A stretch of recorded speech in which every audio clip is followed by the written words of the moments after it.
Now we'll see about macroeconomics. This is the agenda.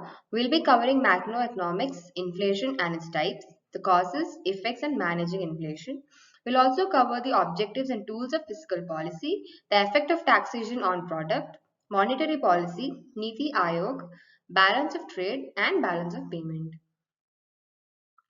So first, what is macroeconomics? What is the definition of inflation? Inflation is the sustained rise in general price level of goods and services in an economy. It erodes the purchasing power of money. As such, unit of currency buys fewer goods and services. Inflation is typically it's compared in like two types of indices, that is CPI and PPI. It can have significant impact on your economy, including the influencing interest rate, the investment decisions, and overall standard of living. So there are three types of inflation: demand pull inflation, built-in inflation, and hyperinflation. What is demand pull inflation? It will occur when the aggregate demand exceeds the availability of the goods and services. Built-in occurs when the wages increase because people expect the price to increase in the future and adjust these behaviors accordingly. And hyperinflation is the extreme form of inflation that can be out of control, like the prices will increase out of control and often result in the collapse of a country's economy. What are the causes, effects, and how do we manage inflation? So, the causes of effects: excessive money supply, increase in the production cost, demand and supply imbalances, government policies. What are the effects? It will reduce the purchasing power, erodes the savings, affects investment, economic stability is going to be collapsed. In case of hyperinflation, you can expect the country's economy to be collapsed, and redistributes income.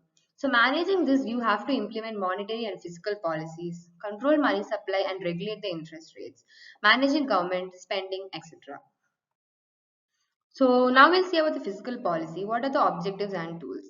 Economic stability, to maintain a stable economy with steady growth.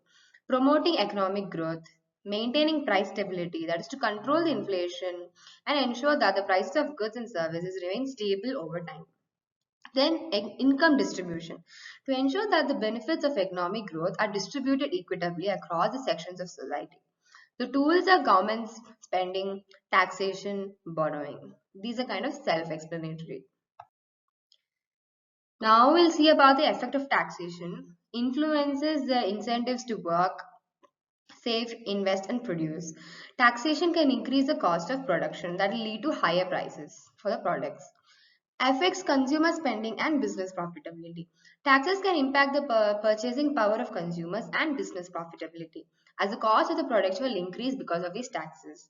And then you can see about the impacts, the economic growth and resource allocation.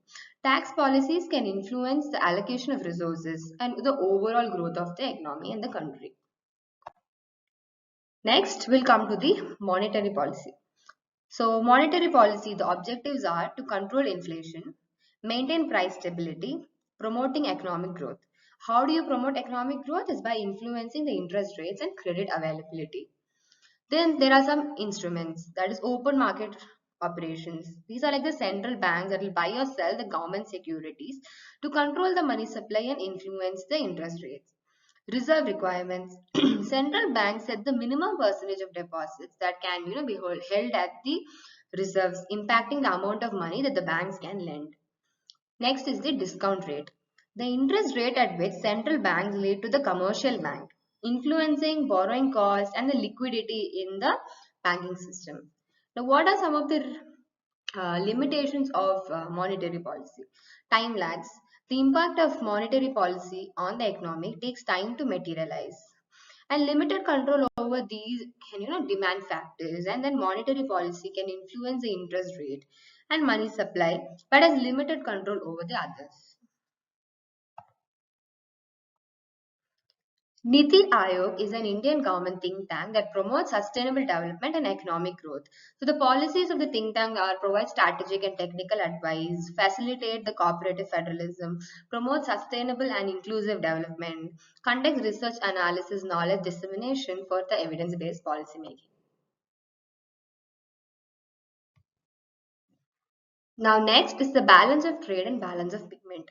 Balance of trade in economics refers to the difference between the value of countries' exports and the imports.